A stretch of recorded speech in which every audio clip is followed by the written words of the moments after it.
Assalamualaikum warahmatullahi wabarakatuh. Selamat pagi, siang, malam.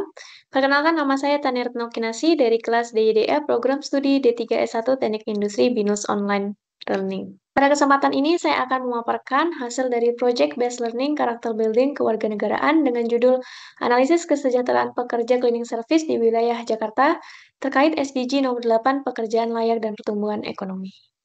Adapun latar belakang dari Project Based Learning ini adalah yang pertama, Indonesia masih menghadapi tantangan dalam mewujudkan pembangunan ekonomi yang inklusif. Meski BPS mencatat ekonomi tumbuh sekitar 5,03% pada tahun 2024, kesejahteraan pekerja sektor informal seperti cleaning service belum banyak meningkat. Yang kedua, pekerja cleaning service mengalami upah yang rendah, kerja tidak layak, dan minimnya perlindungan. Yang ketiga, sistem outsourcing dan orientasi profit mengabaikan nilai keadilan dan martabat manusia. Kemudian nilai Pancasila, khususnya sila kelima, belum tercermin dalam praktik ketenagakerjaan.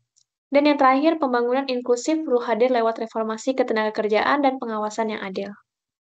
Adapun rumusan masalah dari Project Based Learning ini, yang pertama, bagaimana kondisi kesejahteraan pekerja cleaning service di wilayah Jakarta ditinjau dari aspek upah, jam kerja, dan perlindungan sosial.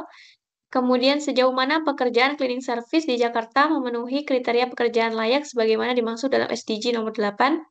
Dan yang ketiga, apa saja faktor yang menjadi penghambat dan pendukung dalam mewujudkan kesejahteraan ekonomi bagi pekerja cleaning service di Jakarta. Tujuan utama dari proyek ini adalah untuk memahami secara langsung permasalahan yang dihadapi masyarakat dalam dunia kerja, serta merumuskan solusi berbasis empati, keadilan, dan semangat gotong royong. Berikut adalah ringkasan hasil temuan yang didapatkan melalui wawancara.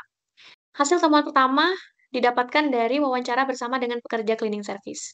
Dari sisi upah dan status kerja, masih terdapat pekerja yang menerima upah di bawah UMP, melebihi masa percobaan dengan alasan status junior, serta tanpa jaminan pendapatan saat cuti sakit. Dari sisi jam kerja dan beban tugas, pekerja menjalani sistem reguler maupun shift, termasuk pada hari libur nasional tanpa kompensasi khusus, dengan beban kerja sering bertambah akibat pembagian tugas yang acak. Dari sisi perlindungan sosial, seluruh pekerja memiliki BPJS Kesehatan dan Ketenagakerjaan, namun cakupan keluarga hanya diberikan pada sebagian pekerja. Kemudian dari sisi keselamatan kerja dan fasilitas, APD dan alat kerja tersedia, namun penggantiannya cukup lambat. Hal ini memaksa pekerja untuk bekerja manual dalam kondisi kurang ideal, seperti ketika alat pembersih atau kain pel yang rusak. Kemudian pekerja masih menghadapi diskriminasi, stigma sosial, dan kecurigaan berlebihan meski memiliki peran yang vital. Berikut adalah temuan dari hasil wawancara bersama serikat pekerja. Yang pertama, beban kerja tidak seimbang dan SOP tidak dijalankan dengan konsisten. Beberapa pekerja membayar sendiri biaya APD, kemudian kasus keterlambatan pembayaran upah dan iuran BPJS seringkali terjadi sehingga kepesertaan dinonaktifkan. Kemudian akses pelatihan dan peluang karir sangat terbatas, partisipasi pekerja dalam mengambil keputusan rendah, dan tidak ada pemantauan sistematis terhadap kesejahteraan psikososial dari pekerja. Berikut adalah temuan dari hasil wawancara bersama supervisor. Yang pertama, standar ketenagakerjaan dijalankan seperti jam kerja teratur, APD lengkap, gaji sesuai UMP, tunjangan transportasi, makan, lembur, insentif, THR, dan BPJS. Kemudian adanya pelatihan wajib untuk tenaga kerja baru dan evaluasi berkala. Adanya rotasi mingguan untuk mencegah pekerjaan monoton, kemudian perlakuan setara untuk pekerja outsourcing dan karyawan internal. Adapun tantangan yang dihadapi adalah minimnya standar gaji dari penyedia outsourcing. Selanjutnya adalah temuan dari hasil wawancara ahli hukum atau pengamat hukum. Yang pertama, adanya kesenjangan antara regulasi dan praktik di lapangan terkait upah, jaminan sosial, dan keselamatan kerja. Kemudian, outsourcing yang tidak transparan mengaburkan tanggung jawab perusahaan.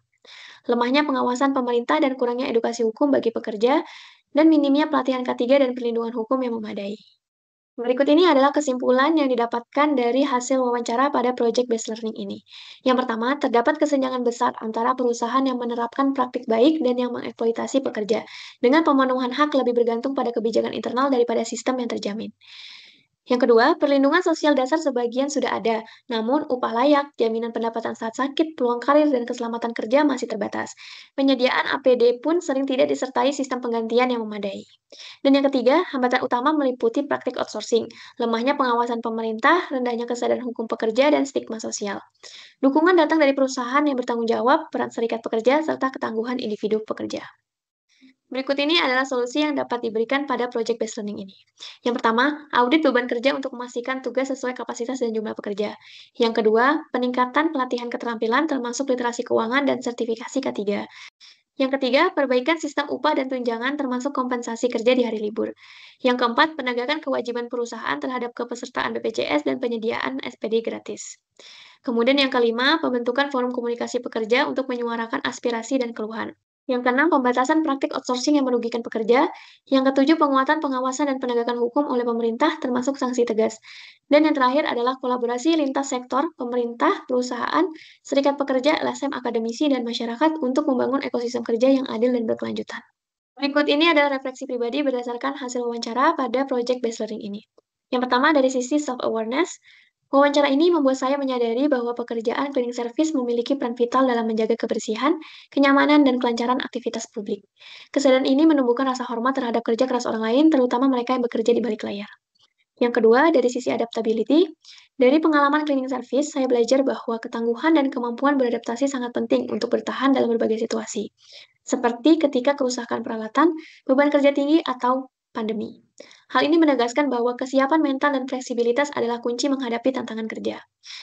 Dan dari sisi collaboration, saya memahami bahwa kerja sama bukan sekedar menyelesaikan tugas bersama, tapi juga membangun empati, saling menghormati, dan solidaritas. Sikap ini menciptakan lingkungan kerja yang sehat, suportif, dan inklusif. Demikian pemaparan project based learning ini. Apabila terdapat kesalahan kata maupun ucapan, mohon dimaafkan. Terima kasih. Wassalamualaikum warahmatullahi wabarakatuh.